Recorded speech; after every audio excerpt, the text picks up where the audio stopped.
My father raised his glass at my graduation dinner, looked past me, and declared my sister the only child worth celebrating. The entire room went silent. But nobody defended me. I walked out of that restaurant like a ghost, leaving their perfect image intact for 5 more minutes. What they do not know is that the envelope in my purse holds the power to burn their legacy to the ground by tomorrow morning. My name is Aspen Rodriguez. If you looked at the guest list for tonight, you would not find that name printed in the bold, elegant calligraphy reserved for the VIPs. You might find it scribbled in pencil on a side note for the catering staff, or perhaps not there at all. I was standing in the center of the Marigold Room, surrounded by over 50 people, yet I had never felt more like a ghost. The air in the private dining hall smelled of expensive truffle oil and old money. The Marigold Room was the kind of establishment where the lighting was always dim enough to hide wrinkles, but bright enough to make diamonds sparkle. It was the premier venue in West Briar, the place where deals were struck and legacies were solidified. Tonight was supposed to be a graduation party. My graduation party. I had just spent 4 grueling years earning my nursing degree, graduating with honors, surviving clinical rotations that would make most of the men in this room faint. But looking around, I realized this had nothing to do with me. The tables were filled with strangers. There were senior partners from Bexley and Howe, the law firm where my father, Victor Monroe, ruled as the head of litigation. There were wealthy donors from the city council. There were clients he was trying to woo and enemies he was trying to intimidate. I recognized maybe 8 faces in the entire crowd. My own friends, my nursing cohort, the people who had actually held my hand through the panic attacks and the all-nighters. None of them were here. My mother, Elaine, had told me they would not fit the aesthetic. The room grew quiet as a spoon chimed against a crystal flute. My father stood up. Victor Monroe was a man who took up space even when he was sitting down. He adjusted his silk tie, his face flushed with the kind of pride that usually preceded a press release. He looked perfect. The grieving, supportive father act did not apply here. This was the Victor who crushed opponents in court. He raised his glass. The golden liquid caught the light. "Thank you all for coming," Victor boomed, his voice projecting without a microphone. "Tonight is a night of excellence. It is a night to look at the future of the Monroe legacy." I straightened my back. I was standing near the edge of the room, wearing a dress I had bought from a thrift store and tailored myself because my allowance had been cut off 3 months ago. I took a breath, preparing a humble smile, preparing to finally be acknowledged. Victor turned. His eyes swept over the room, over the lawyers, over the donors, and for a split second, they landed on me. His gaze was flat, empty. It was the way one looks at a waiter or a piece of furniture that is slightly out of place. Then, he looked past me. He looked directly at my younger sister. Cassidy was sitting at the head table, bathed in the warm glow of the chandelier. She was 19 years old. She looked beautiful, terrified, and expensive. "To my daughter," Victor said, his voice dropping to a register that suggested deep emotion. "To the one who carries the torch. To the future of our name." My heart hammered against my ribs. "Say my name," I begged silently. "Just say it." "Cassidy," Victor announced. "Tonight, we toast to you, because in this family, we value excellence." He paused for dramatic effect. "And let's be honest, everyone," he chuckled dark and low, "Cassidy is the only child worth celebrating." The sentence hung in the air like smoke. My mother, Elaine, sitting beside him, did not flinch. She did not look shocked. She simply nodded, a small, tight movement, as if he had just stated that the sky was blue or that water was wet. I felt the blood drain from my face. It was not a fast sensation. It was a slow, cold retreat, leaving my hands and feet numb. The room fell into a heavy, suffocating silence. I saw a few guests shift in their seats. A junior associate near the back cleared his throat awkwardly. One of the wives of a donor looked down at her plate. unable to meet anyone's eyes. They heard it. They knew it was cruel. They knew it was unnecessary malice disguised as a toast, but nobody spoke. Not one person said, "Victor, that is too far." Not one person looked at me and said, "Congratulations, Aspen." Their silence was a signature on a contract. It was an agreement. By staying silent, they were accepting Victor's narrative. Aspen Rodriguez did not matter. Aspen Rodriguez was the mistake, the outlier, the one who chose to wipe blood off patients in the ER rather than sue them for malpractice. I looked at Cassidy. She was staring at her lap, her knuckles white as she gripped her napkin. She knew this was wrong, but she was the golden child, and golden children do not speak against the sculptor who made them. I did not cry. I think I had cried enough tears over this family to fill the West Briar Reservoir. Instead, a strange calm washed over me. It was the clarity of a diagnosis. The disease was terminal. There was no saving this relationship. I stood up. My chair made a small scraping sound against the hardwood floor. But in the silence, it sounded like a gunshot. I waited for a beat. I waited for my father to look at me, to see the damage he had done. He was already sipping his champagne, smiling at a judge across the table. I turned and walked toward the double doors. My heels clicked a steady rhythm. Click, click, click. I walked past the tables of people who claimed to be family friends. I walked past the life I was supposed to want. I pushed through the heavy oak doors and stepped into the corridor. The heavy wood swung shut behind me, sealing in the noise, the warmth, and the humiliation. The silence in the hallway was different. It was cold. It was empty. I leaned against the wall, taking a deep breath, trying to steady the shaking in my hands. The pain of rejection was sharp, but the pain of being invisible was a dull, heavy ache that settled in my bones. I had walked out of my own party, and nobody had followed me. I reached into my small clutch purse to retrieve my phone. The screen lit up the dim hallway. 3 missed calls. All from the same number. It was not a number I had saved, but the area code was local. Then I saw the notification below the calls. An email. It had arrived 12 minutes ago. Right as my father was clearing his throat to speak, I opened the mail app. The subject line hit me harder than my father's toast. Subject: urgent discrepancies in Monroe financial accounts / identity theft alert. My fingers hovered over the screen. The cold from the air conditioning seemed to seep into my veins. I tapped the email open.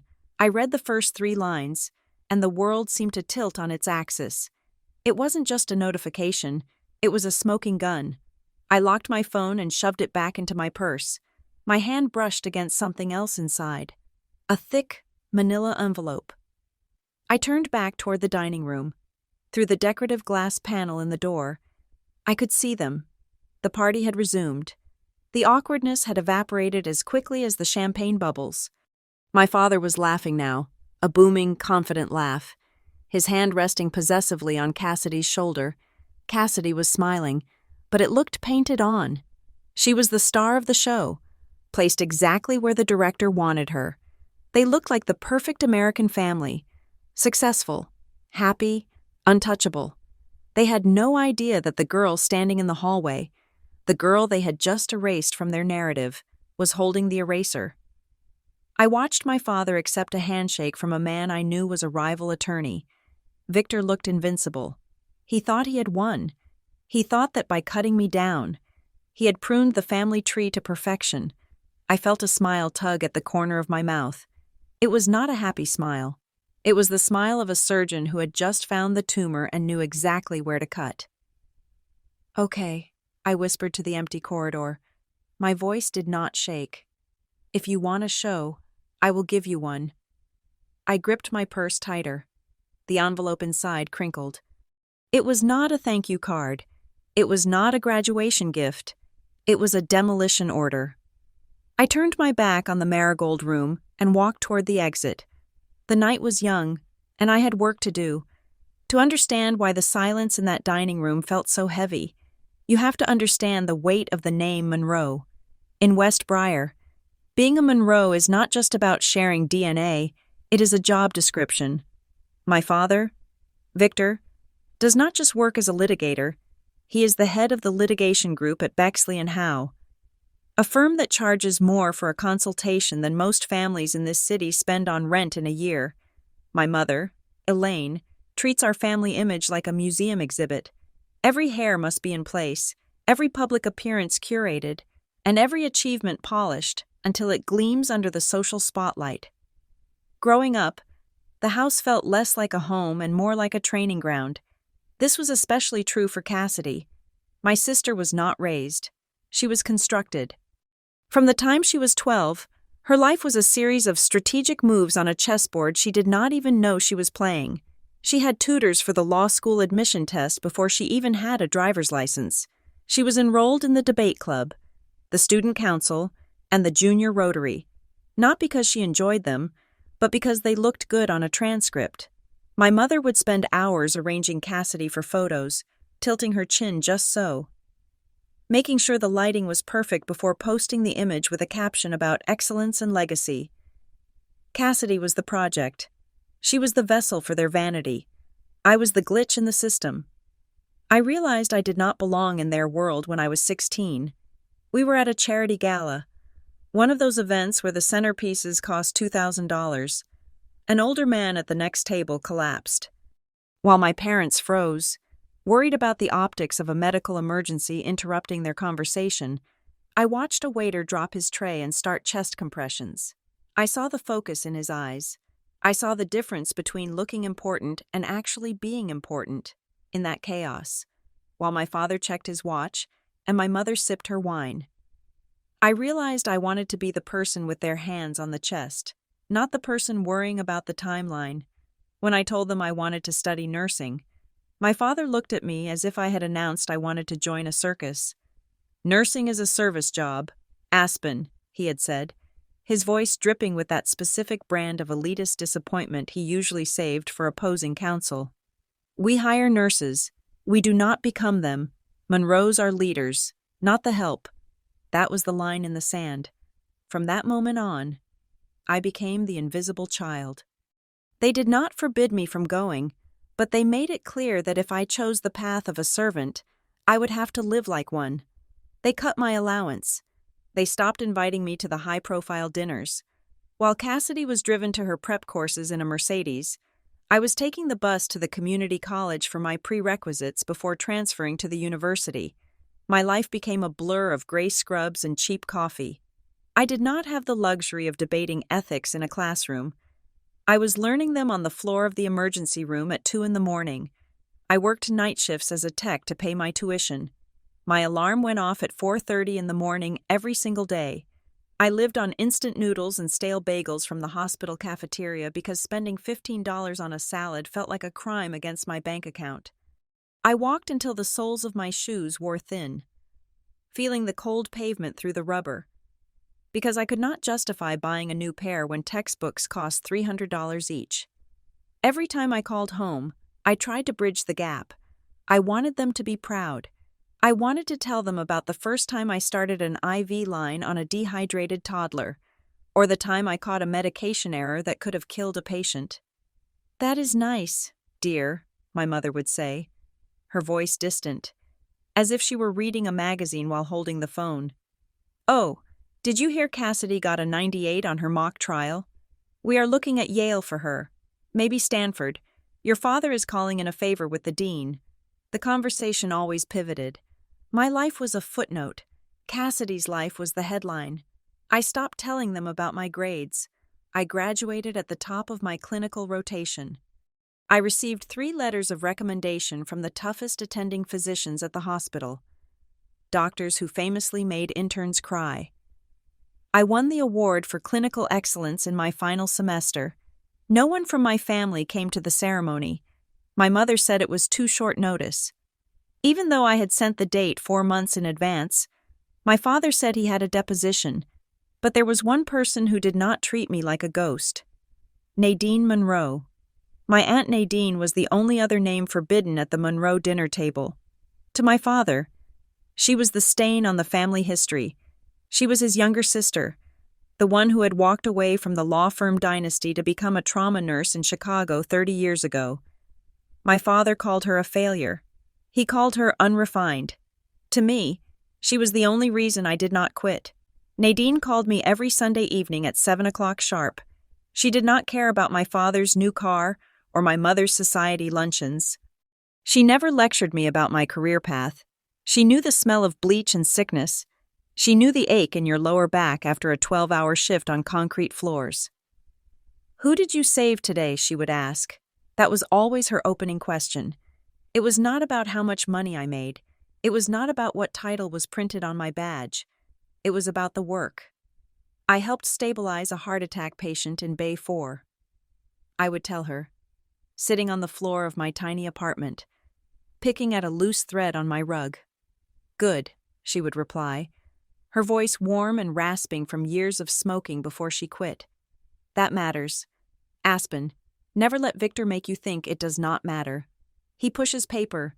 You push life back into people. There is a difference." My father hated her for it. He hated that she was happy without his approval. He hated that she lived in a small 2-bedroom condo and drove a 10-year-old Honda and still slept better at night than he ever did. He banned her name from the house years ago, claiming she was a bad influence, a woman who had squandered her potential. "She chose mediocrity," my father had told me once, warning me not to become like her. "She chose to be a worker bee when she could have been the queen." But as I stood in the cold hallway of the restaurant, clutching that envelope, I realized Nadine was the only one who understood the game. She knew that the Monroe definition of success was a cage. She had escaped it, and tonight, with the email burning a hole in my consciousness and the rejection of my parents still ringing in my ears, I knew I was about to do more than just escape. I was about to burn the cage down. The contrast between my life and Cassidy's had never been sharper. Inside that room, Cassidy was surrounded by flowers and applause for achievements she had not yet earned. Outside, in the real world, I had scars on my hands and debt in my name, but I knew who I was. I was a nurse. I dealt with reality, I dealt with blood and bile, and the moment the light leaves someone's eyes, I knew how to handle a crisis. My parents thought they were celebrating their golden child. They thought they were cementing their legacy. They did not realize that by ignoring the invisible child, they had left her alone in the dark long enough for her eyes to adjust, and now I could see everything they were trying to hide. The timeline of my humiliation did not begin on the night of the party. It began 2 weeks earlier with a notification on my phone. It was an email from my mother. The subject line did not say "your party" or "celebration plans." It read, "Final itinerary and guest protocol, June 20th. I opened it while sitting in the break room at the hospital, smelling faintly of antiseptic and stale coffee. The body of the email read like a corporate memo sent from a CEO to a mid-level manager. There was no warmth. There were no emojis. There was just a list of demands. "Dinner will commence at 7 o'clock sharp. Dress code is strictly black tie. Attached is the finalized guest list. Please review for your situational awareness." I tapped the attachment. A spreadsheet filled the screen. I scrolled down the rows of names, my heart sinking with every swipe of my thumb. There were 60 names on the list. I recognized the names of senior partners at my father's firm. I saw the names of 2 city council members. I saw the name of a real estate mogul my father was currently representing in a zoning dispute. I counted the people I actually knew. 8, maybe 10. If I counted the wife of my father's associate, who once complimented my shoes 3 years ago, I scrolled to the bottom, looking for the people who mattered to me. I looked for Sarah, my roommate who had quizzed me on pharmacology until 4 in the morning. I looked for Dr. Evans, the attending physician who had written my strongest recommendation letter. I looked for the other nurses I had spent the last 4 years in the trenches with zero. Not a single one of them was there. I dialed my mother's number immediately. She answered on the second ring, her voice breathless, likely in the middle of a Pilates session or a spa appointment. "Did you get the file, Aspen?" she asked, dispensing with greetings. "I got it," I said, trying to keep my voice level. Mom, I do not see anyone from my life on this list. Where are my friends? Where are my professors? There was a pause on the other end, the kind of silence that screams of feigned confusion. Oh, honey, she said, her tone dripping with a condescending sweetness that set my teeth on edge. We had to be very selective with the venue capacity. The Marigold Room is intimate. We could not just invite a crowd. A crowd? I gripped the phone tighter. Mom, these are the people who helped me get the degree we are supposed to be celebrating. You invited Judge Holloway, and I have not spoken to him since I was 12. Judge Holloway is a vital connection for the firm. Aspen, she replied, her voice hardening just a fraction. And frankly, your friends well.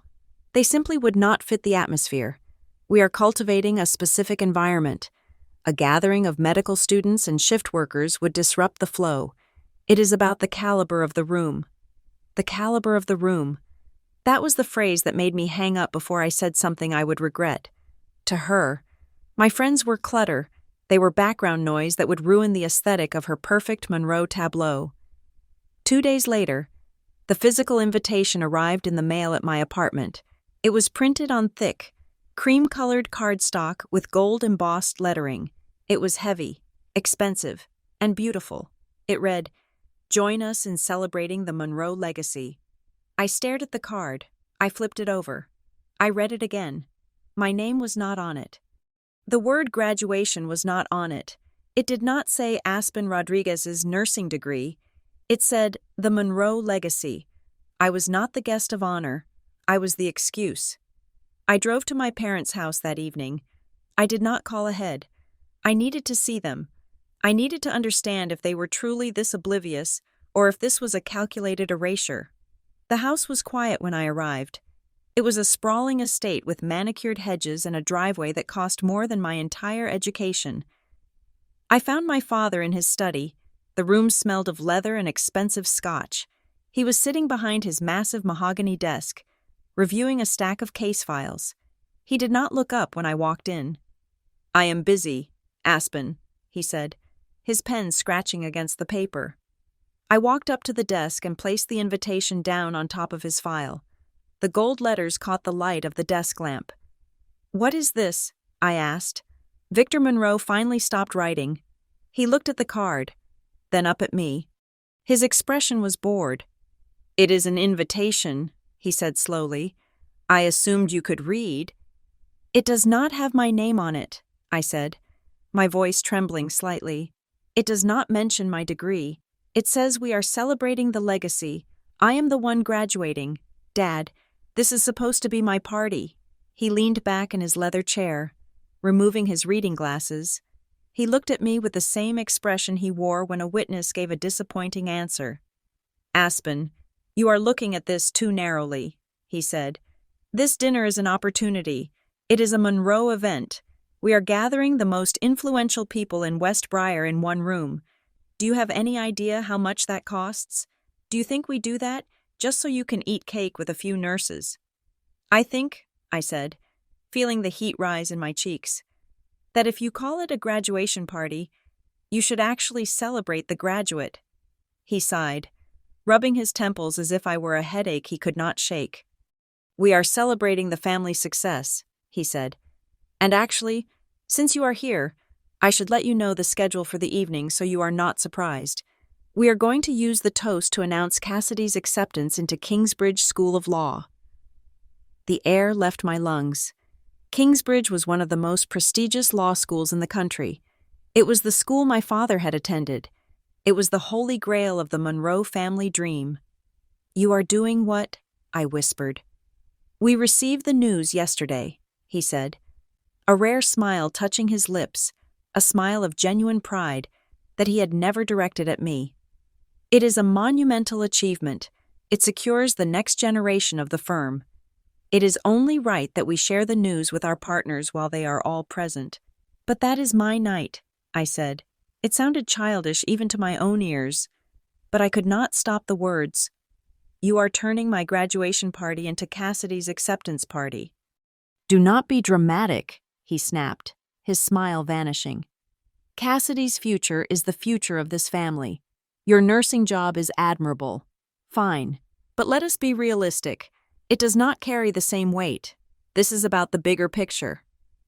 He picked up his pen again, signaling the conversation was over. Try not to draw attention to yourself regarding the schedule, he added, his eyes going back to the documents. Be a good sister. Clap when the announcement is made. Do not make this about your ego. I stood there for a moment, paralyzed by the sheer magnitude of his dismissal. He was not just stealing my thunder. He was telling me I never had any thunder to begin with.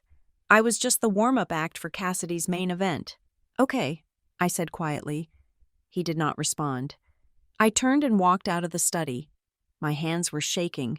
I felt a mix of rage and sorrow so potent it made me dizzy. I walked down the hallway toward the front door, passing the framed portraits of Cassidy winning debate trophies and Cassidy shaking hands with the mayor. As I passed the open door of the drawing room, I heard my father's voice again. He must have picked up the phone the second I left the room. I paused. Yes, the party is all set, he was saying, his voice lower, more conspiratorial. I told her. She will fall in line. She always does. I leaned closer to the wall, holding my breath. Listen to me, he continued, his tone dropping to a harsh whisper. Make sure the acceptance looks clean. I do not want any watermarks or discrepancies on the display file. If we are putting this on the big screen, it has to look authentic. No one can doubt it. Authentic. The word hung in the air. Make sure it looks clean. Why would an acceptance letter from a major university need to be made to look clean? Why would he be worried about authenticity if it was real? I stepped away from the door before he could see me. I walked out of the house and into the cool night air. I got into my old sedan, the one with the dented bumper they refused to help me fix. I sat in the driver's seat, gripping the steering wheel until my knuckles turned white. For 24 years, I had asked for permission. I had asked for love. I had asked for a seat at the table. I had begged them to see me. Tonight, my father had looked me in the eye and told me to be a prop in my sister's play. He had told me not to draw attention. I looked back at the house, glowing warm and golden in the night. You want me to not draw attention, I whispered to the windshield. Fine, I won't, until I do. I started the engine. I was done asking for permission to be a Monroe. If they wanted to play games with legacies and authenticities, I would play too. But I would not be playing by their rules anymore. 3 days after I walked out of my father's study. The phone rang. It was not a number I recognized. I was sitting in my car in the hospital parking lot, eating a granola bar for lunch because my bank account balance was currently sitting at $42.16. I almost let it go to voicemail, assuming it was a bill collector or a scammer, but something made me slide the answer button. This is a message for Aspen Rodriguez. A crisp, professional voice said, This is Dr. Mara Klein's office at Crownbridge Medical Center. Dr. Klein reviewed your clinical performance reports from the recent rotation and would like to speak with you in person. Please return this call at your earliest convenience. I nearly dropped my phone. Crownbridge Medical Center was not just a hospital. In the medical world of our state, it was the summit. It was a Level 1 trauma center, a teaching hospital with an acceptance rate for their residency programs that was lower than the acceptance rate for Ivy League universities. Dr. Mara Klein was the director of emergency medicine, a woman known for eating interns for breakfast and saving lives that other doctors had given up on. I called back immediately. They scheduled me for 10 o'clock the next morning. I spent the entire night ironing my only good suit, a charcoal gray ensemble I had bought at a discount outlet 3 years ago. I polished my scuffed shoes with a black marker. When I walked into Dr. Klein's office the next day, I felt like an imposter. The office was all glass and steel, overlooking the city skyline. Dr. Klein did not smile when I entered. She was a woman in her 50s with sharp eyes and hair cut in a severe, practical bob. She gestured for me to sit. I do not have time for small talk. Ms. Rodriguez, she said, opening a file on her desk. I have read your charts. I saw how you handled that multi-vehicle pileup last month. Your triage instincts are aggressive, but accurate. You prioritized the silent patient over the screaming one. That decision saved a life. Thank you, Dr. Klein, I said, my voice steady despite my racing heart. He had a tension pneumothorax. The screaming patient just had a broken tibia. Exactly, she said. She closed the file. Most graduates panic. You did not. Crownbridge is launching a new, accelerated residency program for high-performing nursing graduates who we believe are candidates for our advanced practitioner track. We want you. She slid a contract across the desk. I looked down at the paper. My eyes went straight to the numbers. Starting salary is $85,000 a year. Doctor, Klein stated calmly, as if she were discussing the weather, plus a signing bonus of $5,000. Full tuition coverage for your nurse practitioner doctorate, should you choose to pursue it with us. I stopped breathing for a second. $85,000. To a girl who had been budgeting for instant noodles and counting quarters for the laundromat, that number looked like a winning lottery ticket. It was freedom. It was enough to pay off my student loans in 3 years. It was enough to never ask my father for a dime again. Is this real? I asked. We do not joke about contracts. Aspen. Doctor, Klein said. However, there is a condition. We want to make a splash with this program. We want to show the community that Crownbridge recruits local excellence. We usually present these offers at a significant milestone event for the candidate to maximize the public relations impact. Do you have a graduation ceremony coming up? My graduation ceremony had already passed, a quiet affair that my parents had skipped. But then, I thought of the invitation sitting on my kitchen counter, celebrating the Monroe legacy. June 20th, a dark, dangerous idea began to form in the back of my mind. I have a family celebration, I said slowly. On June 20th, it is a large gathering. Many of the city's influential figures will be there. Perfect, Doctor, Klein said. She pulled out a pen. I would love to stop by and formally present the offer letter there. It would be good for the hospital's image to be seen supporting the community. I looked at the contract again. At the bottom of the page, there was a small note clipped to the document, in handwriting that looked vaguely familiar. It read, "Candidate brought to attention by Ms. Nadine Monroe." I froze. Dr. Klein, I asked, pointing to the note. Do you know Nadine Monroe? Nadine, Doctor. Klein's face softened for the first time. She is one of the most respected administrators in the public health sector. She sits on the board that allocates our community grants. She told me to look at your file. She said, and I quote, "Do not hire her because she is my niece. Hire her because she is better than I was." I walked out of that office floating on air. But I had one stop to make before I went home. I found Nadine at a small, independent coffee shop on the edge of town, the kind of place my mother would refuse to enter because the chairs were mismatched. Nadine was sitting in the back, reading a medical journal. She looked up when I approached, her eyes crinkling at the corners. "I take it the meeting went well," she asked, taking a sip of her black coffee. "You did this," I said, sitting down opposite her. "Nadine, you got me the job." "No," Nadine said firmly. She put her cup down. "I did not get you anything. I cannot fake clinical instincts. Aspen, I cannot fake the grades you earned while working the graveyard shift. All I did was make sure your file was not at the bottom of the stack. You earned the offer. You earned the money. You earned the respect." "They want to present it at the party," I said. "Doctor, Klein wants to come to the Marigold Room on the 20th. Nadine smiled. It was not a nice smile.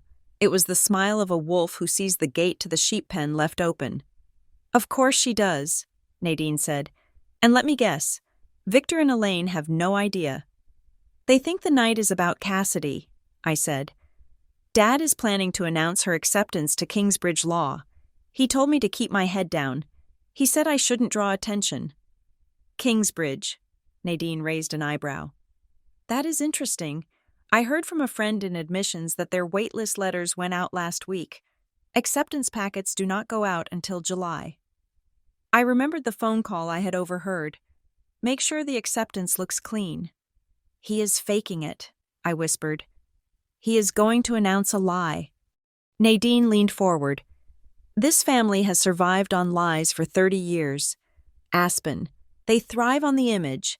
They think they can edit reality like it is a press release. I accepted the offer, I said. I told Dr. Klein she could come. Good, Nadine said. She reached across the table and squeezed my hand. Her grip was strong, calloused from years of work. Listen to me closely. If they want to treat you like a ghost, let them think you are invisible. Let them build their stage and set their lights. And when they are standing there, basking in a lie, you are going to walk in with the truth. It will humiliate them, I said. It will reveal them, Nadine corrected. There is a difference. You are not ruining their night. Aspen, you are just claiming yours. If they want to make you the background scenery, we are going to make you the main screen. Are you coming? I asked. Try and stop me, Nadine said.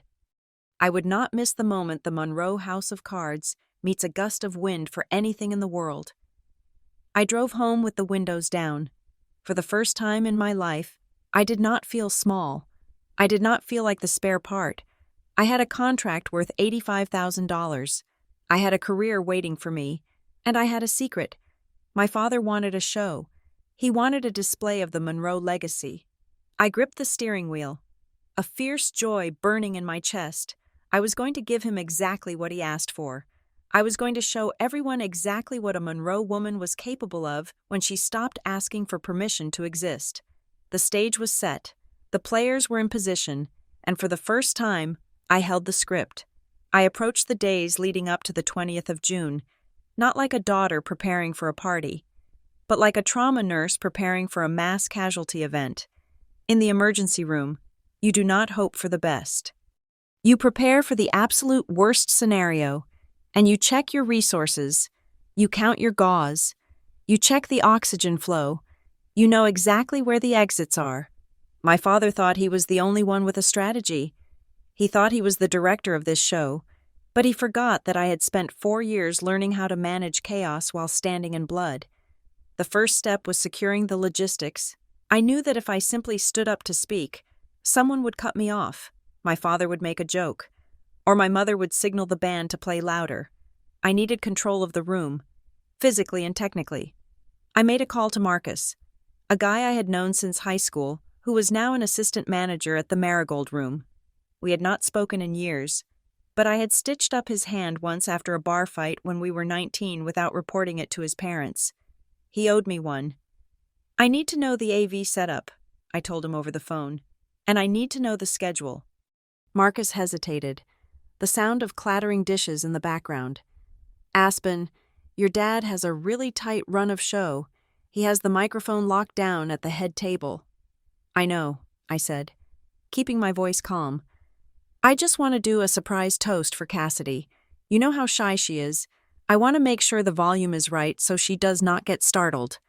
It was a lie, but it worked. Marcus sent me the floor plan. He told me that there was a secondary wireless microphone kept at the host stand for announcements. He told me that the system had a master override volume in the back, but the secondary mic had priority if keyed in. Just do not get me fired, Marcus warned. I will be gone before anyone realizes what happened. I promised. Next came the witnesses. My parents had curated a guest list of 60 people who would nod and smile at whatever lie Victor Monroe told them. I needed people who knew the truth. I needed people who would look at my father not as a legal titan, but as a man lying to his own family. I texted Mrs. Gable, my clinical instructor. She was a woman who could spot a liar from across a parking lot. I invited Ben and Sarah, 2 nurses who had held my hair back when I vomited from exhaustion after my first double shift. There is no room on the list, Sarah texted back. Your mom will kick us out. Come anyway, I replied. Wear black, stand near the bar, act like you belong. I will cover the tab. Then there was Nadine. I did not even have to ask her. I will be there at 6:45, she told me. You were not invited, Nadine, I reminded her. Dad will make a scene. Let him, she said. Family does not require an invitation to a public restaurant. Aspen, besides, I am not coming for the free shrimp. I am coming to watch you work. The pieces were falling into place, but the real ammunition came from the most unexpected source, my sister. 2 days before the party. My phone buzzed. It was a text from Cassidy. "Hey, what are you wearing on Tuesday?" It was a strange question. Cassidy and I barely spoke about clothes anymore. Her wardrobe was curated by stylists. Mine was curated by Target clearance racks. Why, I replied, "Mom wants to make sure the colors do not clash." She wrote back, "She wants everyone in neutrals. Maybe avoid red." I stared at the screen. It was not a sisterly check-in. It was a directive. It was a preemptive strike to ensure I did not pull focus. They wanted me to blend into the wallpaper. "I will wear something appropriate." I typed, "Do not worry." I put the phone down, feeling a fresh wave of nausea. Cassidy was complicit. She might be a victim of their pressure, but she was also an active participant in my erasure. She was worried about color schemes while I was worried about my entire identity being stolen. Later that afternoon, an email popped into my inbox from my mother. It was forwarded to me, clearly by mistake. She had meant to send it to the event planner at the Marigold Room, but had auto-filled my email address instead, because we share the same last name initials in her contacts. The subject line was slideshow materials. Please review. Attached was a PDF file. I hesitated. I knew I should just delete it, but my thumb hovered over the file. I tapped it. The document opened. It was a scan of a letter. Kingsbridge School of Law, Office of Admissions. My heart stopped. It was Cassidy's acceptance letter. I zoomed in. I had seen official university correspondence before. I had stared at my own rejection letters and acceptance letters enough times to know the format. Something was wrong. The logo at the top was slightly pixelated, as if it had been copied and pasted from a website rather than printed on official letterhead. And the font. Kingsbridge was famous for using a very specific traditional serif font for their official documents. This letter was written in a clean, modern sans serif font. It looked clean. Too clean. I remembered my father's voice on the phone. "Make sure the acceptance looks clean." I switched tabs on my browser and went to the Kingsbridge Law website. I found a sample of their dean's signature on a public newsletter. I compared it to the signature on the letter in the PDF.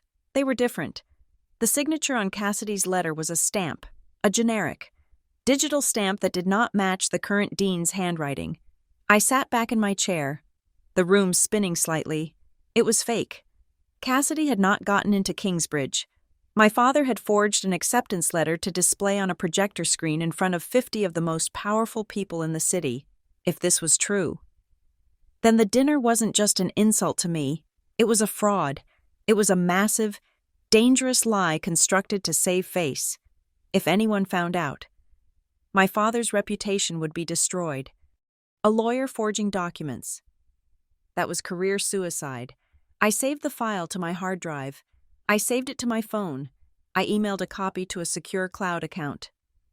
"Okay," I whispered. "You want to play pretend? Let's play." My phone buzzed again. This time it was Dr. Klein. "See you on Tuesday." The text read, "We will bring something extra for the presentation. Trust me." "What is it?" I asked. "Better if you do not know," she replied. "Just be ready." I put the phone down. The adrenaline was pumping through my veins like caffeine. I had the AV system. I had my team. I had the smoking gun in my pocket in the form of a PDF file.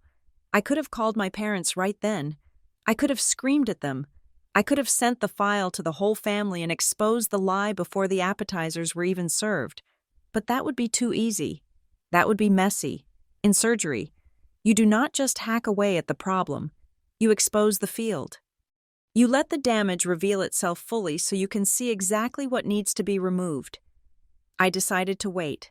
I would let them have their appetizers. I would let my father make his toast. I would let them put that fake letter on the big screen. I would let them dig the hole so deep that they could never climb back out. I walked over to my closet and pulled out the dress I had bought. It was not neutral. It was a deep, shimmering midnight blue. It was the color of a bruise. dark and beautiful. "I am not blending in," I said to the empty room.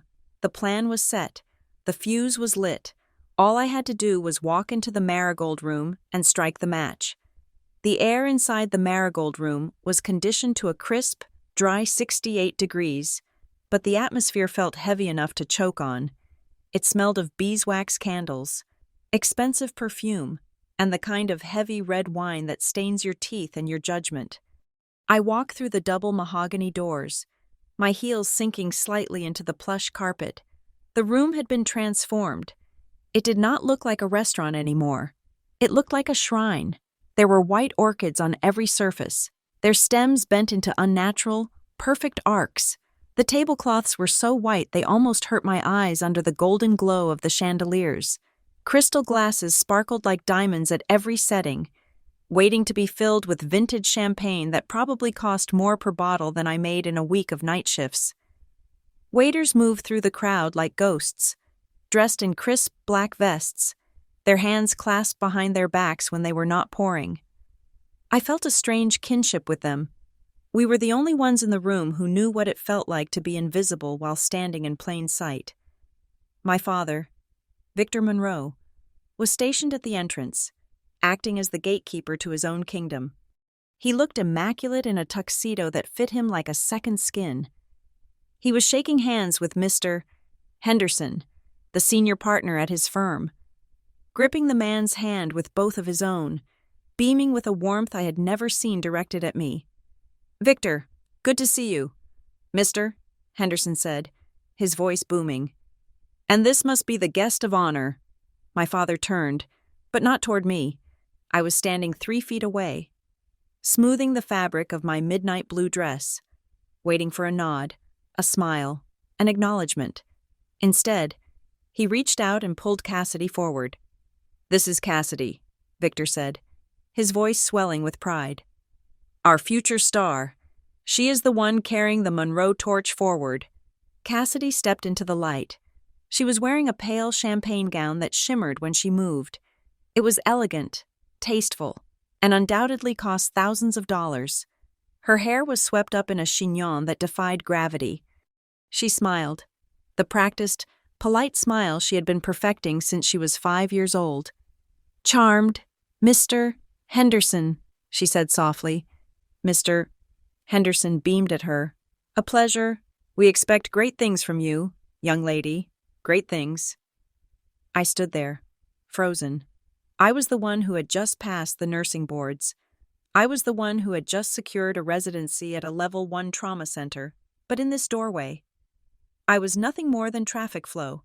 I took a step forward, trying to catch my father's eye. He glanced at me for a fraction of a second. There was no recognition, only a flicker of annoyance, as if I were a smudge on his lens. He turned back to Mr. Henderson, laughing at a joke I did not hear. I walked past them. I walked past my own father, and he did not even pause his sentence. Inside the main dining area, I found my mother, Elaine. She was directing a waiter on the proper angle of a napkin fold. She looked up as I approached, her eyes scanning my dress with critical precision. She did not smile. She did not say, "You look beautiful," or "Happy graduation." "You are late," she said, checking her diamond watch. "I am on time, Mom," I said. "Where am I sitting?" She gestured vaguely toward the back of the room, past the head table, past the VIP section, past the donors and the lawyers. "Table 9, she said, her attention already drifting back to the floral arrangements. "It is near the back. Try to stay seated once the program starts. We do not want movement in the peripheral vision of the camera." I turned and found table 9. It was the table directly next to the swinging doors of the kitchen. Every time a waiter walked in or out, a blast of hot, food-scented air hit the table. Along with the clatter of pans and the shouting of chefs, I sat down. There were 8 chairs at the table. The other 7 were empty. I looked around the room. The other tables were filling up with laughter and conversation. People were greeting each other, exchanging business cards, clapping each other on the back. It was a networking event disguised as a dinner. Above the head table, a massive banner had been draped across the velvet curtains. It was printed in gold letters, elegant and imposing. Celebrating the Monroe legacy. There was no Aspen. There was no class of 2026. There was no mention of a degree, just the name Monroe, looming over us like a brand.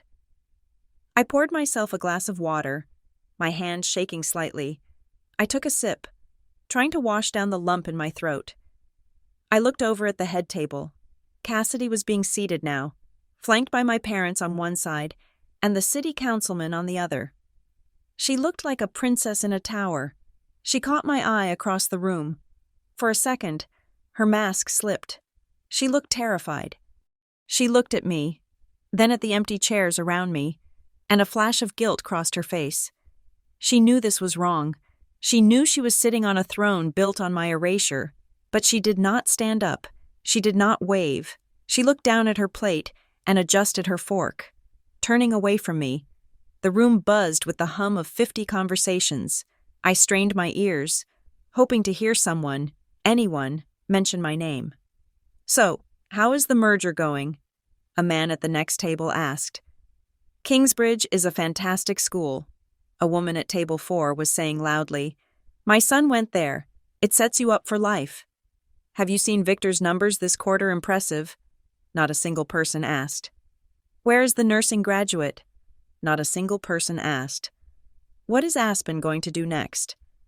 I was sitting at my own party, and I might as well have been a ghost haunting the venue.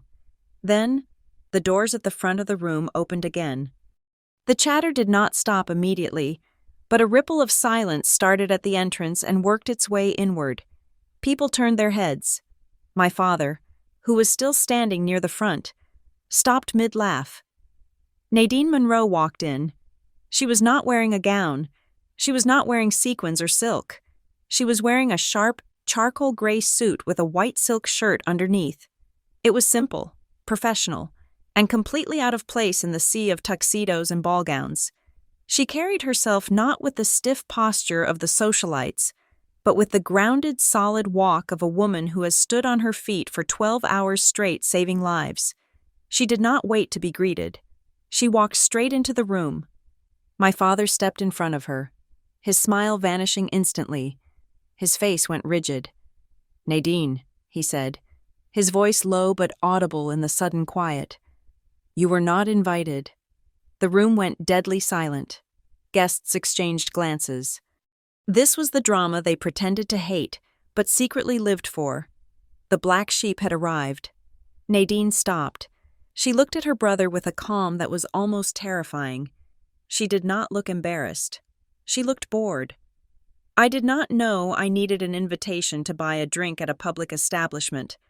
Victor," she said, her voice clear and steady. "This is a private function," my father hissed, stepping closer to her, trying to use his physical presence to intimidate her. "You are disrupting the evening." "I am not here for you," Nadine said, loud enough for the first 3 tables to hear. Her eyes swept the room until they found me in the back corner, sitting alone at table 9 next to the kitchen doors. She smiled. It was a real smile, warm and genuine. "I am here for Aspen," she said. A murmur went through the crowd. People turned in their seats to look at me. For the first time all night, I was visible, not because of my parents, but because of the woman they hated. My father's jaw tightened. He looked like he wanted to call security, but he knew he couldn't, not in front of Mr. Henderson, not in front of the donors. It would look petty. It would look weak. "Fine," he spat out, stepping aside. "Sit in the back. Do not make a scene." Nadine walked past him without another word. She crossed the room, ignoring the stares, ignoring the whispers. She pulled out the chair next to me at table 9 and sat down. "Nice view of the kitchen," she said dryly, placing her clutch on the table. "I told you he would be angry," I whispered, feeling a mix of terror and immense relief. "He is always angry," Nadine said, pouring herself some water. "It is his default setting. Ignore him. You look stunning. By the way, that blue is a power color." "Thank you," I said. "Everyone else is in neutrals." "Exactly," Nadine winked. "That is the point." At the front of the room, my father composed himself. He adjusted his tie, forced his smile back into place, and walked to the center of the head table. He picked up a silver spoon and tapped it against his crystal champagne flute. Ding, ding, ding. The sharp, clear sound cut through the murmurs. The room fell silent again. All eyes turned to Victor Monroe. He stood tall, the master of ceremonies, the patriarch, the liar.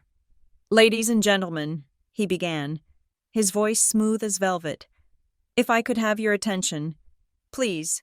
I felt a cold knot tighten in my stomach. I looked at Nadine. She gave me a small, barely perceptible nod. My father raised his glass. "Tonight is a special night," he said. "A night where we define who we are and where we are going." I gripped the edge of the tablecloth. I knew what was coming. I knew the words before he spoke them. The knife was raised, and he was about to plunge it straight into my chest. But this time, I wasn't going to bleed out in silence. I watched him, measuring his breath, counting the seconds. Go ahead. Dad, I thought, my heart pounding a war drum against my ribs. Make your toast. Tell your lie. Because the truth is sitting at table 9. And she is done being polite. The silence that followed my father's opening words was not the respectful silence of a captive audience. It was the suffocating silence of a room holding its breath. Victor Monroe stood with his hand raised, the crystal flute catching the light. Looking down at the table where Cassidy sat, "We make choices in this life," he said, his voice smooth and practiced. "We choose where to invest our time, our love, and our resources. And tonight, I want to be very clear about where the Monroe legacy lies." He turned his body fully toward Cassidy. She looked small in her expensive chair, her eyes wide and darting nervously toward me. "Tonight," he continued, "we celebrate the child who actually matters." The air left the room. I felt the blood drain from my face, leaving my skin cold and prickling. He had said it. He had actually said it out loud, but he was not finished. "To Cassidy," he declared, raising his glass higher, "the only child worth celebrating." For a heartbeat, nobody moved. The cruelty of the statement hung in the air like a physical weight. I saw Mrs. Henderson's mouth open slightly in shock. I saw a junior partner look down at his shoes. But then, the social conditioning kicked in. It started with a single, hesitant clap from the back of the room, likely an employee afraid of losing his job. Then another. Then, a wave of polite. Scattered applause rippled through the hall. They were clapping. They were uncomfortable. They were embarrassed. But they were clapping. They were validating his cruelty because it was easier than confronting it. I did not scream. I did not flip the table. I simply stood up. My chair scraped against the floor, a harsh sound that cut through the polite applause.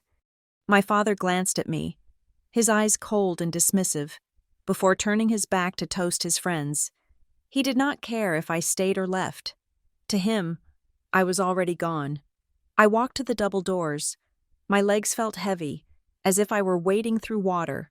I pushed through the wood and glass, stepping out into the corridor, and then kept going until I hit the cool night air of the parking lot. My heart was hammering against my ribs like a trapped bird. The only child worth celebrating. The words replayed in my mind on a loop. I took a deep, jagged breath, trying to steady my hands. Headlights swept across the pavement. A sleek black sedan pulled up to the curb, followed by a second car. The engines cut, and the doors opened. Dr. Mara Klein stepped out. She was wearing a sharp navy blazer over a white blouse, looking every inch the director of a Level 1 trauma center. Behind her walked 2 other people, the chief of nursing at Crownbridge and a representative from the hospital's board. They looked serious. They looked professional. They looked like the cavalry. "Doctor." Klein saw me standing there. She saw the redness in my eyes and the way I was gripping my clutch like a lifeline. She did not ask what happened. She simply walked up to me and placed a hand on my shoulder. "Are we too early?" she asked. I looked at her. I looked at the team she had brought, people who saved lives for a living, people who valued skill over pedigree. "No," I said, My voice was surprisingly steady. "You are right on time." "Are you ready?" she asked. I thought about the applause inside. I thought about Cassidy's terrified face. I thought about the man who had just told a room full of people that I did not matter. "Come in," I said. I turned around and walked back toward the entrance. "Doctor?" Klein and her team fell into step behind me. We moved as a unit. I pushed the double doors open with both hands.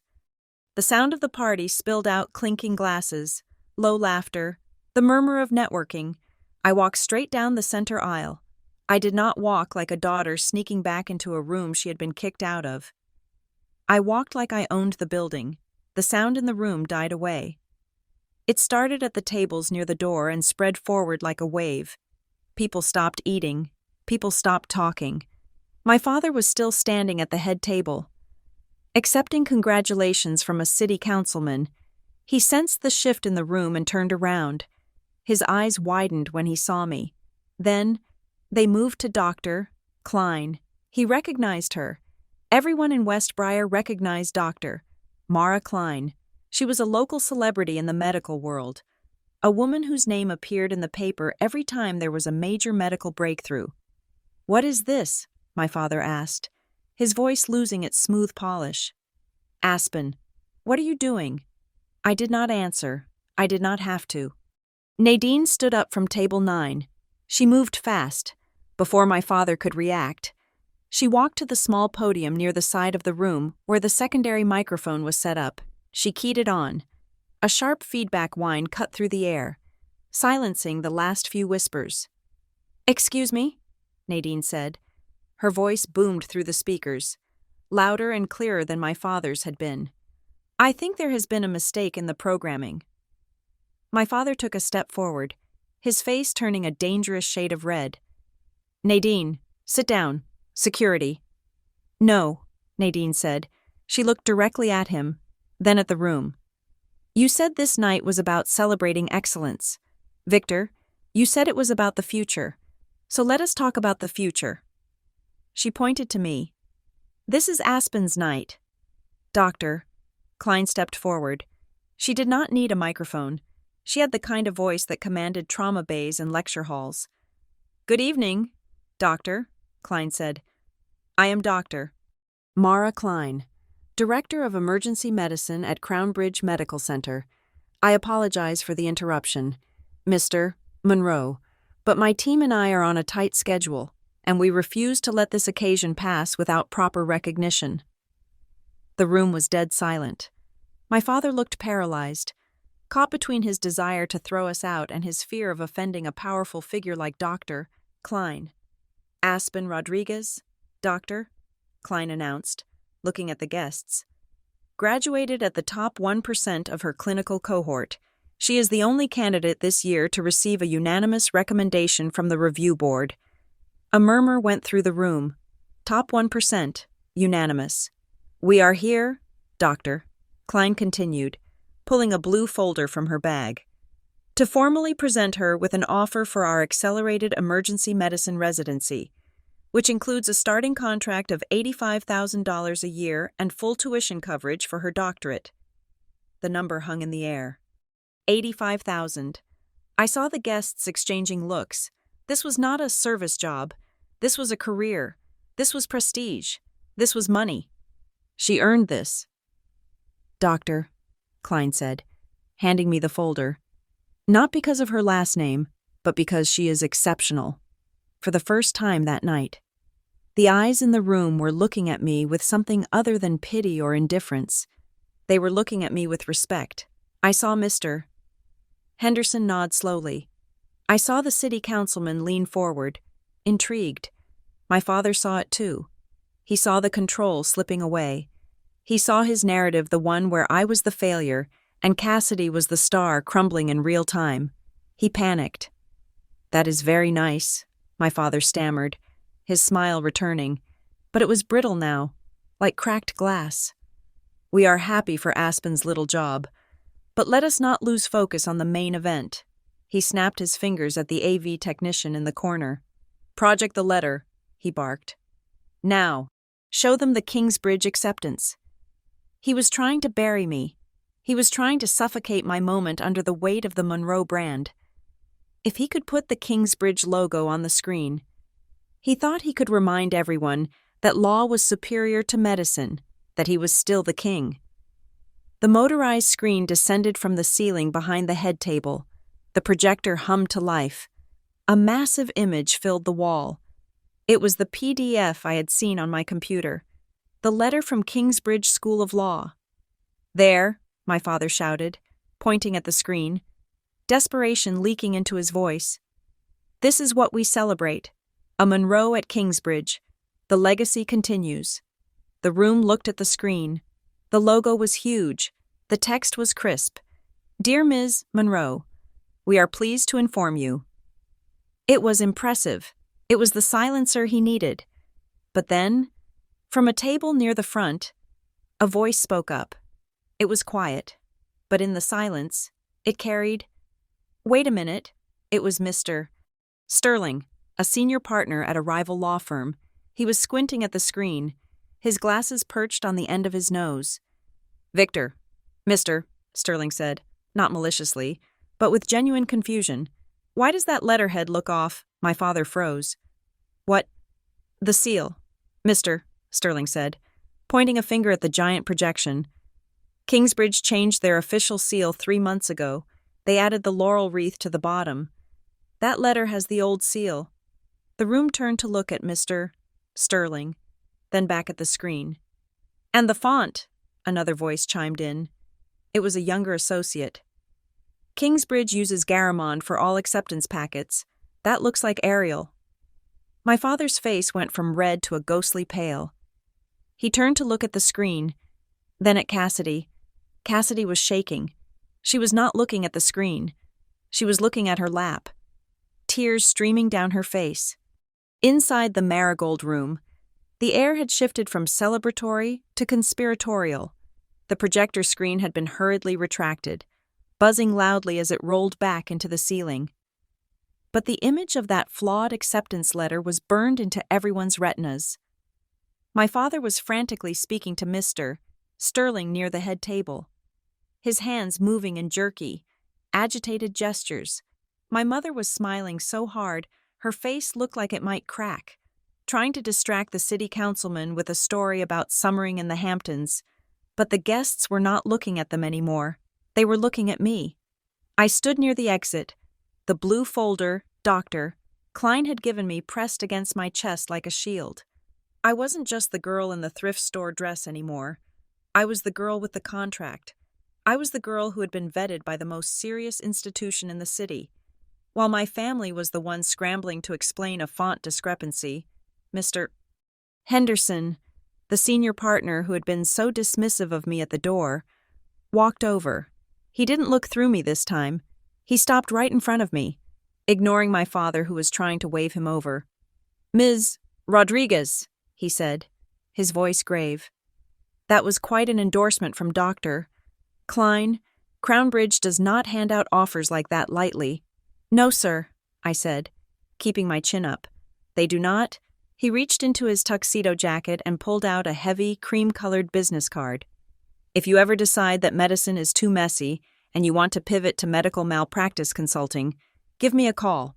We need people who pay attention to details. Clearly, that is a trait that—" He glanced over his shoulder at my father, who was now sweating visibly. "That skips a generation." He placed the card in my hand. It was a small gesture, but it felt like a declaration of war against my father. He was aligning himself with the competent outcast, not the floundering patriarch. I watched him walk away. Before I could process the victory, a hand clamped around my upper arm. The grip was sharp and painful. I turned to find my mother. Her eyes were wide and frantic, her makeup slightly smudged where she had clearly touched her face in panic. She pulled me toward a decorative alcove, away from the prying eyes of the guests. "You need to fix this," she hissed. Her voice was a low tremolo of rage and fear. I looked at her hand on my arm, then at her face. "Fix what, Mom?" "The questions," she snapped. "People are asking about the seal. They are asking why Victor shouted. Go out there, take the microphone, Tell them you were confused. Tell them you saw the official letter at home, and it looked different because of the scanner. Make something up. Aspen. I stared at her, even now, with the ship sinking. She wasn't handing me a life vest. She was asking me to patch the hull with my own body. You want me to lie to save Dad's reputation? I asked. After he just told 60 people I wasn't worth celebrating. He was stressed. My mother insisted, her nails digging into my skin. It is just a speech. Aspen, do not be so sensitive. This is the family name. If they think Victor forged a document, do you know what happens to the firm? Do you know what happens to our standing? Fix it. I opened my mouth to speak, to tell her exactly where she could put her family standing. But a shadow fell over us. Let go of her arm. Elaine. Nadine stepped into the alcove. She didn't raise her voice, but the command was absolute. My mother flinched and released me as if my skin had suddenly turned hot. This is a family matter, Nadine, my mother spat. No, Nadine said, stepping between us. This is a disaster of your own making, and she does not clean up your messes anymore. She has her own career to think about. A career, I might add, that relies on integrity. She is not going to perjure herself in the court of public opinion just to save Victor's ego. Nadine turned to me, her expression softening. Go, get some air. I will handle the vultures. I nodded, my throat too tight to speak. I turned and walked out of the banquet hall, past the whispers, past the stairs, and into the long, empty corridor that led to the restrooms and the side exit. I needed to breathe. I needed to get away from the smell of expensive perfume and desperation. I was halfway down the hall when I heard the click of heels behind me. Fast, erratic steps. Aspen, wait. I stopped. I knew that voice. It was the voice that had been the background noise of my entire life, usually accompanied by applause. I turned around. Cassidy was running toward me. She looked like a wreck. Her perfect chignon was coming loose, strands of hair falling across her face. Her eyes were red and swollen, and she was clutching a thin leather portfolio folder to her chest. She stopped a few feet away from me, gasping for breath. I didn't know, she sobbed. I swear to God. Aspen, I didn't know he was going to say that about you being the only one worth celebrating. I thought he was just going to congratulate me. I looked at my sister. I looked at the golden child who was currently tarnishing before my eyes. You didn't know he would say the words, I said, my voice flat. But you knew the sentiment. Cassidy, you have known it for years. You knew you were the center of the universe in that house. You just never bothered to ask who got pushed out to make room for you. Cassidy flinched as if I had slapped her. I was scared, she whispered. You don't know what it's like. The pressure he checks my emails. He tracks my phone. If I don't get an A, he doesn't speak to me for 3 days. I know exactly what he's like, I said. He ignores me. He controls you. We are both in hell. Cassidy, but at least my hell has an exit door. You are trapped in the penthouse. She wiped her nose with the back of her hand, smearing her expensive foundation. It's not real, she choked out. The letter? I asked. She nodded frantically. I didn't get in. I got waitlisted. I told him 3 weeks ago that I was on the deferred list. But he wouldn't listen. He said a Monroe doesn't get waitlisted. He said he would handle the optics. He made me give him my login for the portal. He said I just had to smile tonight and he would fix it with the dean later. He forged it, I said. It wasn't a question. He made me carry this, Cassidy said, holding out the leather folder she was clutching. Her hands were shaking so hard the leather slapped against her dress. He took it from his briefcase before we came in.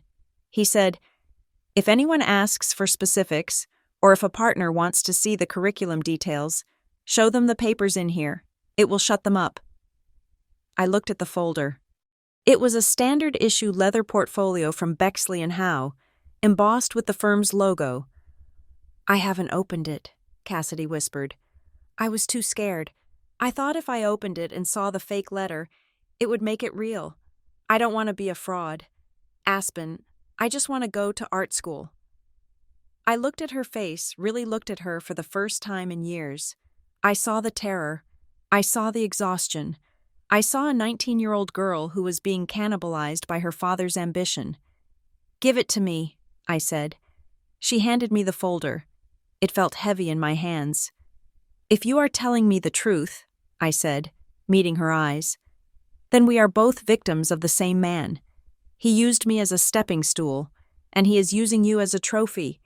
Cassidy let out a small, broken sound and covered her face with her hands. I looked down at the folder. If my father had prepared this as a backup to shut people up, it probably contained a more high-quality forgery of the acceptance letter. Maybe a scholarship offer, or a course list, something to dazzle the skeptics. I opened the cover. I expected to see the Kingsbridge logo. I expected to see a curriculum. Instead, I saw a stack of financial documents. The top page wasn't a letter from a law school. It was a credit card application. Platinum Rewards Visa. I frowned. Why would he have a credit card application in a folder meant to prove Cassidy's law school acceptance? My eyes scanned down the page. Applicant name, Aspen Maria Rodriguez. Social Security number X, XX-XX-9821. Annual income, $100,000. Employer Crownbridge Medical Center. I froze. I had not applied for a credit card. I had certainly not listed my income as $100,000, because up until 20 minutes ago, I was making $15 an hour. And I had not started my job at Crownbridge yet. I flipped the page. A loan approval document, a personal line of credit for $50,000. Approved 4 days ago. Applicant Aspen Maria Rodriguez. Cosigner Victor Monroe. I felt a coldness spread through my chest that had nothing to do with the air conditioning. This wasn't about law school. This wasn't about Cassidy. My father knew I was getting the job at Crownbridge. He must have known. Nadine said she pulled strings. But my father had spies everywhere. Or maybe he just assumed I would eventually make money. But the dates, these were dated 3 days ago. He wasn't just erasing me from the family legacy. He was using my clean credit history, my new potential income, and my identity to secure loans. "Aspen," Cassidy asked, her voice trembling. "What is it? Is it the acceptance letter?" I looked up at my sister, my vision blurring slightly with a new, terrifying clarity. "No," I whispered. "It is not the acceptance letter." I turned the page again, a bank transfer request. From an account in my name, one I didn't know existed, to an account labeled Bexley and Howe Litigation Fund. My father wasn't just a liar. He was broke, and he was stealing my future to pay for his past. "He didn't want me to fix the reputation," I said, my voice shaking with a rage so pure it felt like white heat. "He wanted me to be quiet so he could use me as a ghost employee. He is using my name." I looked at the folder again. This wasn't just a prop for a party. This was a felony. "Aspen, you're scaring me," Cassidy said. "You should be scared," I said, snapping the folder shut. "But not of me." I looked back toward the banquet hall. The party was dying, but the real show was just about to begin. My father thought he was fighting a PR battle about a fake degree. He had no idea that I was holding the evidence of a crime that could put him in prison. "Come with me," I told Cassidy. "Where? To find Nadine," I said. "We are leaving, and we are taking this folder with us." I sat in the passenger seat of Nadine's car, the dome light casting a sickly yellow glow over the papers in my lap. We were parked 3 blocks away from the Marigold Room, hidden in the shadow of an old oak tree. But my hands were shaking as if I were still standing under the spotlight. The folder Cassidy had given me was not just a collection of documents. It was an autopsy of my father's morality. I flipped through the pages one by one, dissecting the betrayal with the same clinical detachment I used to triage patients. First, there was the bank statement for a checking account I had never opened. It showed a balance of $12, but the transaction history was a bloody trail of transfers. Money came in from a short-term loan provider, and within hours, it was wired out to an account labeled Bexley and Howe Operating Expenses. Then came the credit card application. It was dated 3 months ago. The signature at the bottom was a terrifyingly accurate replica of my own. I ran my thumb over the ink. It was not wet ink. It was a digital stamp, likely lifted from the birthday card I had signed for my mother last year. But the smoking gun was the email. It was a printout of an email chain between Victor Monroe and a man named Gerald S. The subject line read, "Liquidity Bridge and Asset Management." I read the highlighted paragraph, and my stomach turned over. Regarding the Rodriguez line of credit, Gerald had written, "We can stretch the approval based on projected income, but we need the employment contract to finalize the rate. Is the subject aware of the leveraging?" My father's reply was short, brutal, and devoid of any paternal instinct. "Do not worry about the subject. I will handle the signature. Just keep Aspen calm until she starts the new job. We need her salary to service the interest on the firm's bridge loan until the Henderson merger closes. She is used to living on nothing. She won't miss the money if we siphon it at the source." I lowered the paper. The world outside the car window looked blurry. "He called me a subject," I whispered. "He didn't call me his daughter. He called me a subject." "He called you an asset," Nadine said grimly, gripping the steering wheel. "He is underwater. Aspen. The firm must be bleeding cash. He is using your clean credit score and your new attending salary to plug the holes in his sinking ship." It all made sense. The sudden interest in my career, the demand that I not draw attention at the party. He didn't want me to have a voice because assets do not speak. Assets do not ask questions. Assets just generate yield. He intended to garnish my wages before I even earned them, turning me into a human ATM to pay for his lawsuits and his country club fees. "What do we do?" Cassidy asked from the back seat. She was curled up in a ball, still wearing her expensive gown, looking like a broken doll. "If Mom finds out—" "Mom knows," I said, my voice hardening. "Or she suspects. You said she told you to look away. She is willing to sacrifice my financial future to keep her lifestyle intact." "We go to war," Nadine said. "But we do it by the book. Aspen, do you have your ID?" "Yes." "Good. We are going to see a friend of mine. He is not a corporate lawyer. He is a shark who eats corporate lawyers for lunch." We spent the next 6 hours in the office of Marcus Vance, a consumer protection attorney who worked out of a basement office that smelled of old paper and justice. He did not offer us tea. He offered us a strategy. "This is identity theft," Vance said, looking at the documents. "Aggravated by familial relationship, it is fraud. It is wire fraud. And since he used the mail to send some of these applications, it is mail fraud. Your father is looking at 10 to 15 years, minimum." "I do not want to put him in jail just yet," I said, staring at the wall. "I want to cut his hands off so he can never touch my life again." "Then we freeze him out," Vance said. We worked through the night. It was like running a code blue. We had to stop the bleeding. We called the credit bureaus. We placed a fraud alert on my Social Security number. We filed an affidavit of identity theft with the Federal Trade Commission. We drafted letters to the bank and the credit card company, attaching the police report we had filed at the precinct at 3 o'clock in the morning. I was systematic. I was cold. I did not cry. I treated my father's name like a pathogen that had to be isolated and sterilized. By 7 o'clock the next morning, Victor Monroe was effectively locked out of my existence. Every account he had opened was frozen. Every transfer was flagged. The liquidity bridge he was building on my back had just collapsed.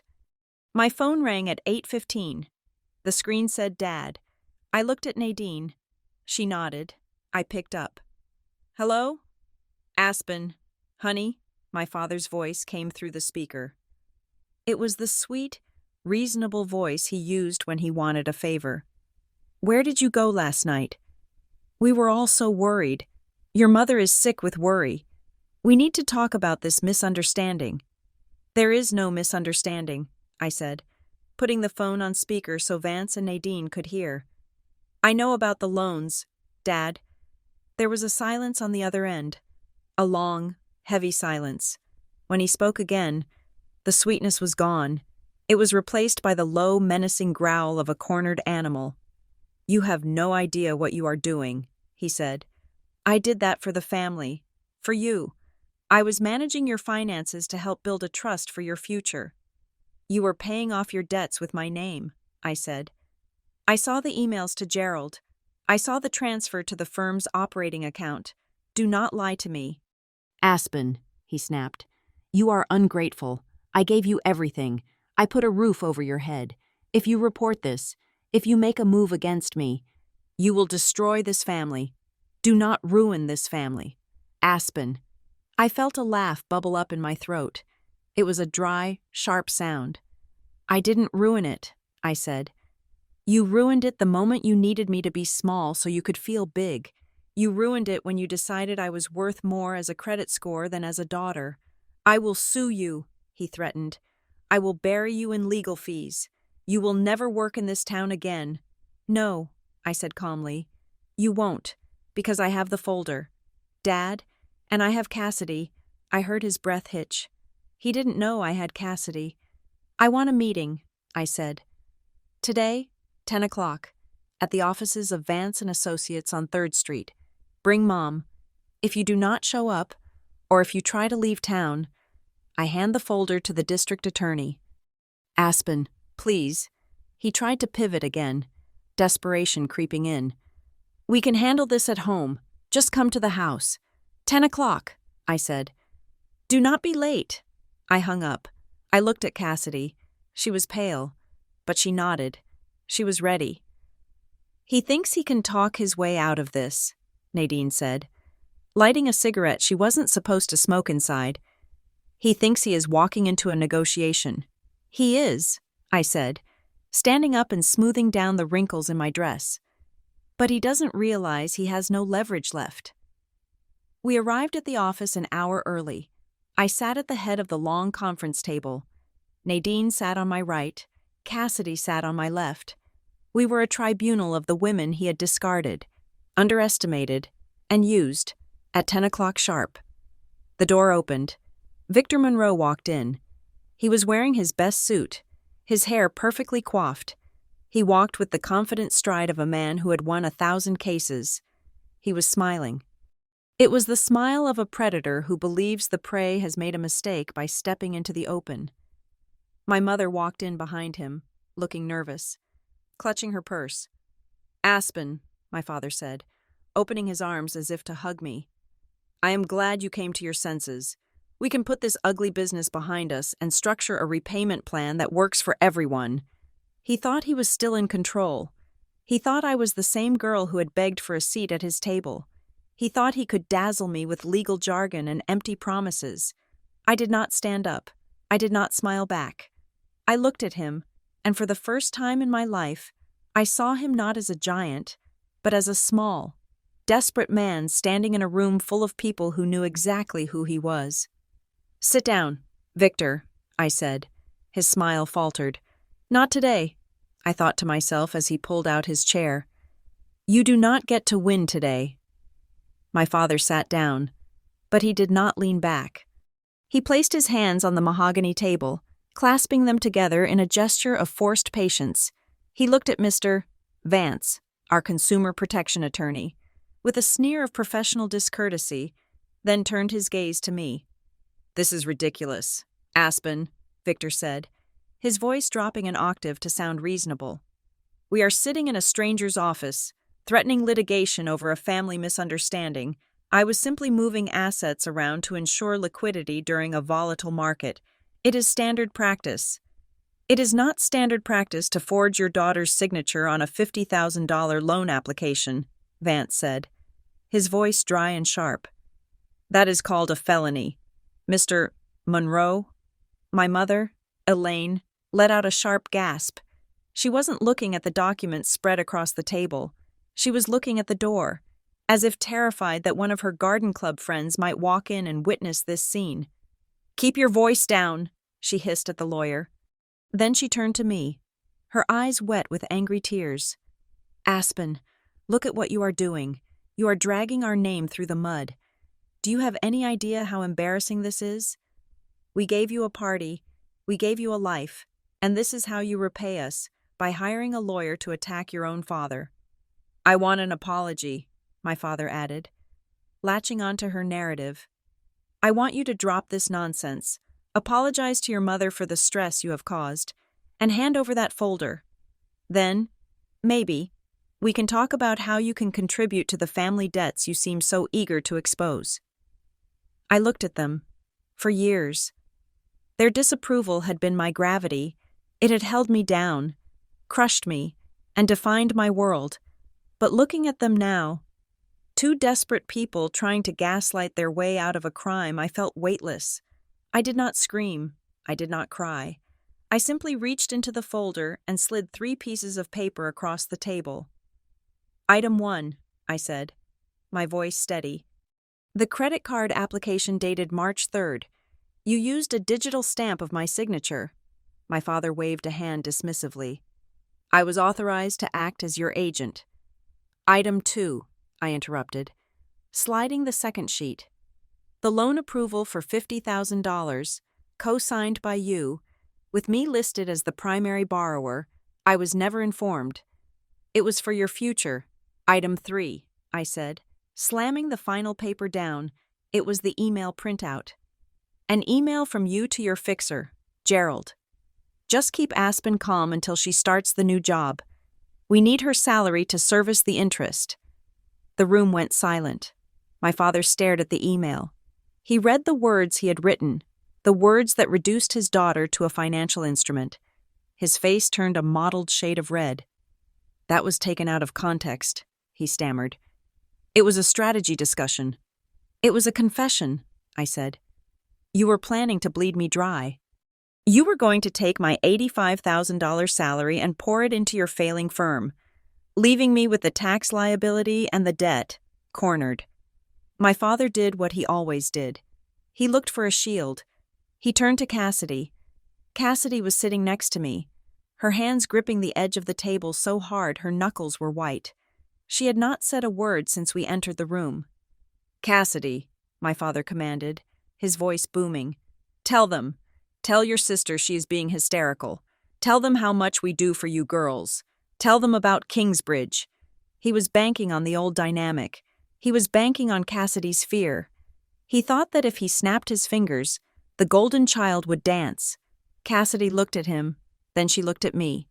I gave her a small nod. You are safe here, I mouthed. Cassidy stood up.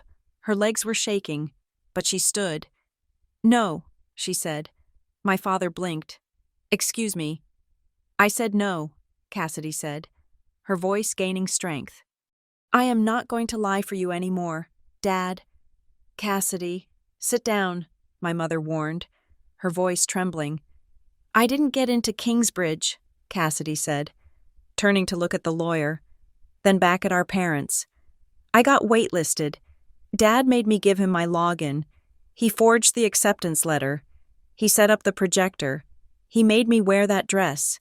He told me that if I didn't smile and play along, I would be the reason the family failed.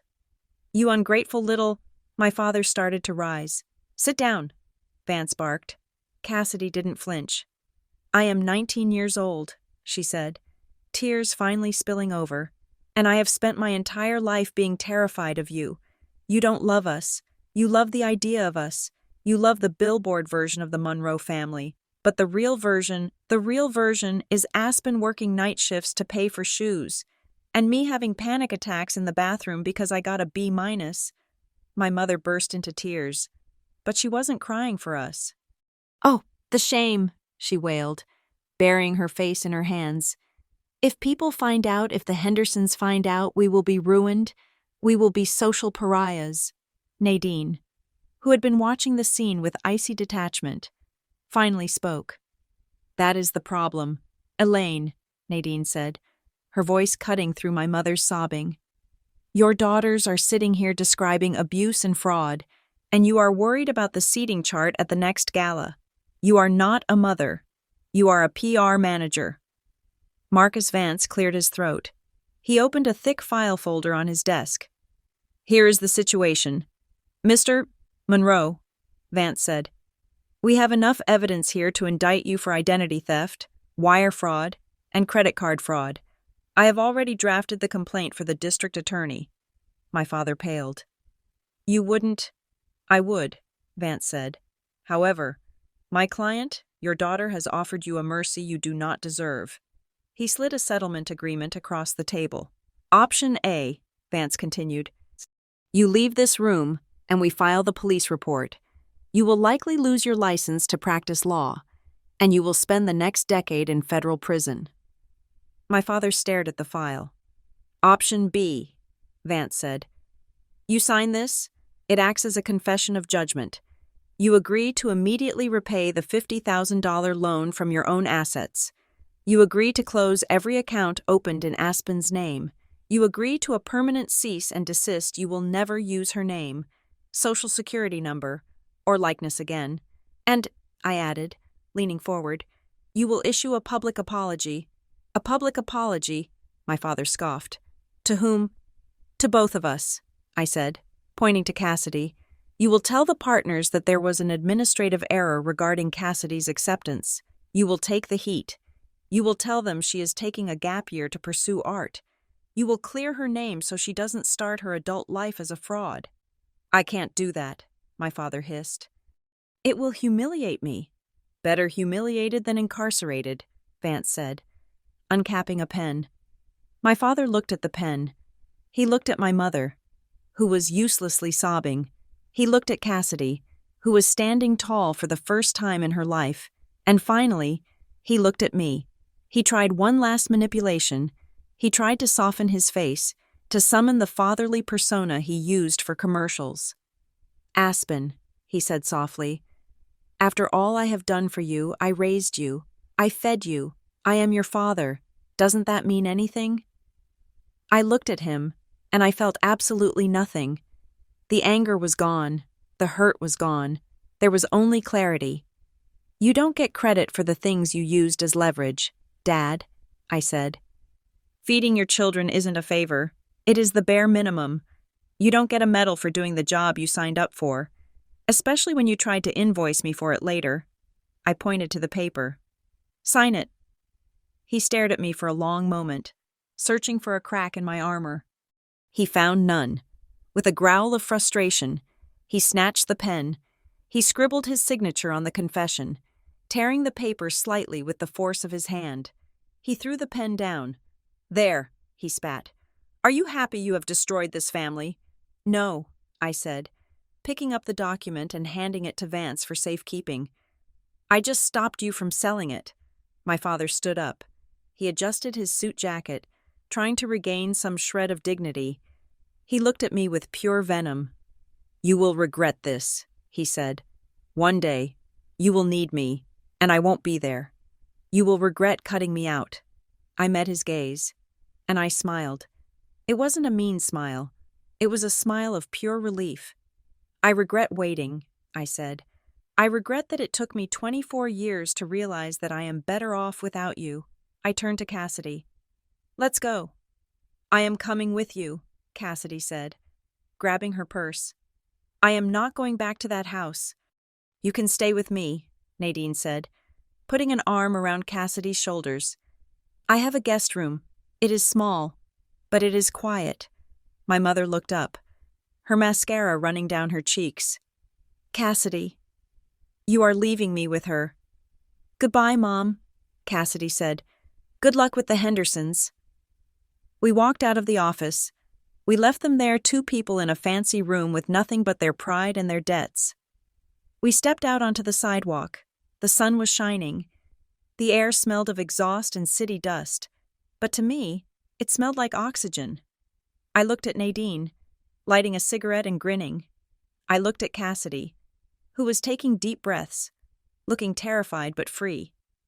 I had lost my parents. I had lost the financial safety net I never really had. I had lost the illusion of a perfect family. But as I walked toward my car, holding the contract for my new job in one hand and my sister's hand in the other, I realized I had won the only thing that actually mattered. I had taken back the pen. They could no longer write my story. They could no longer edit my life. For the first time, the page in front of me was blank, and it was beautiful. Thank you so much for listening to this story. I'd love to know where you are tuning in from. Drop a comment below and let me know your thoughts on Aspen's revenge. If you enjoyed this story, please make sure to subscribe to the Morgan Revenge Stories channel, like this video, and hit that hype button so more people can hear this story. Your support means the world to us.